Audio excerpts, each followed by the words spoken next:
দর্শক, খুব সংক্ষেপে যদি বলি, সরকার এখন যে স্ট্যান্ডে গেছে তার আগের স্ট্যান্ড আর বর্তমান স্ট্যান্ডে খুব পার্থক্য আছে।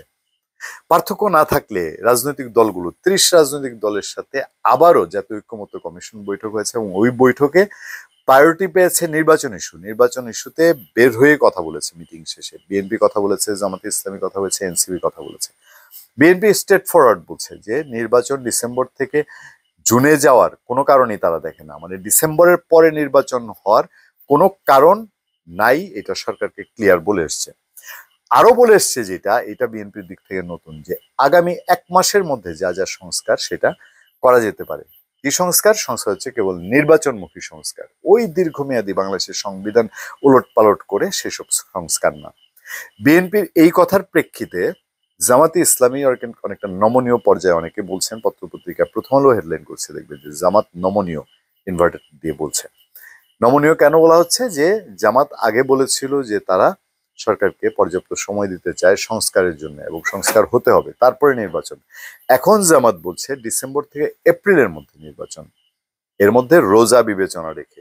এপ্রিলের আগেই রমজান, তো সেই রমজান বিবেচনা রেখে ডিসেম্বর থেকে এপ্রিল, মানে মে জুনে জামাত যেতে চাচ্ছে না, বা যাওয়া ঠিক হবে কিনা সেই প্রশ্ন তুলেছে। তখন বাংলাদেশের আবহাওয়া ঝড় বৃষ্টি, এবার মে মাসেই প্রচন্ড বৃষ্টি, বিএনপি যে কথা বলে কিছুটা কাছাকাছি। কিন্তু বাগড়াটা হলো এনসিপি কে নিয়ে।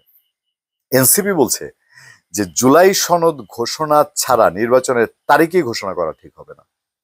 তাহলে বোঝেন, সমস্যা তো এই গভর্নমেন্ট সবচেয়ে প্রায়োরিটি দেয় এনসিপি কে। এনসিপি যা বলে সেটাই করে। এটা আমার অভিযোগ না, এটা বিএনপির অভিযোগ, যে এনসিপি যেরকম চায়, এনসিপি কে পৃষ্ঠপোষকতা দিয়ে ম্যাচিউর করে নির্বাচনে যাওয়ার মতো করে তৈরি করতে চায়, এরকমই তো আলোচনা আছে। তো এনসিপি যখন এরকম একটা কথা বলবে, তখন আমরা সবাই ওয়েট করছিলাম যে এবার সরকার কি বলে।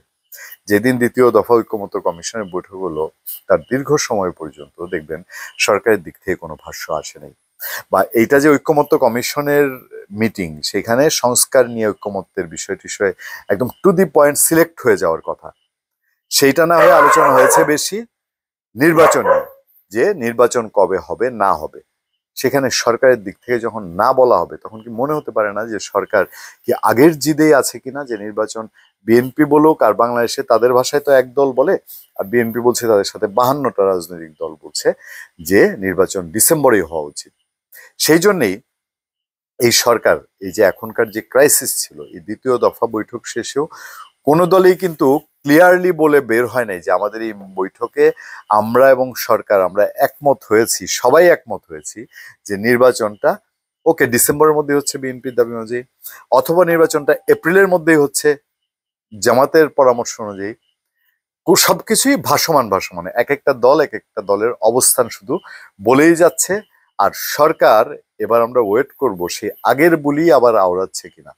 সেটা যদি আওড়ায়, তাহলে রাজনৈতিক সংকট যেই জায়গায় আছে দেশের, যে কি হবে কি হবে কি হতে যাচ্ছে, অনেকেই প্রশ্ন তুলেন। এর মধ্যে কি কোনো এক্সিটের পথ খোঁজা হচ্ছে? এর মধ্যে কি যারা এই ৯-১০ মাসে অসংখ্য বাড়াবাড়ি করেছে, দেশের রাজনৈতিক বাড়াবাড়ি, রাজনীতির বাইরে বাড়াবাড়ি, দুর্নীতি, মব জাস্টিস, তাদের সেফ সিকিউরিটির কথা ভাবা হচ্ছে?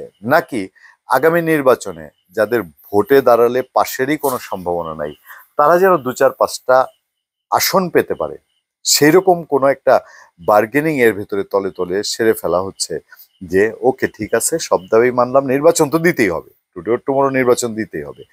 ঠিক অনির্দিষ্টকাল, যেটা সরকারের কেউ কেউ ভেবেছিল যে এই সরকার ক্ষমতায় থাকবে, সেটা তো হওয়ার না। নির্বাচন যদি দিতেই হয়, তাহলে এক্সিটের পথ কি, সেইটার কোনো সমঝোতা বা ভেতর ভেতর সেটা নিয়ে কোনো দেন দরবার চলছে? ধন্যবাদ সবাইকে, ভালো থাকবেন, সুস্থ থাকবেন, দেখা হবে, কথা হবে আপনার সাথে। আতিক রহমান পূর্ণিয়া।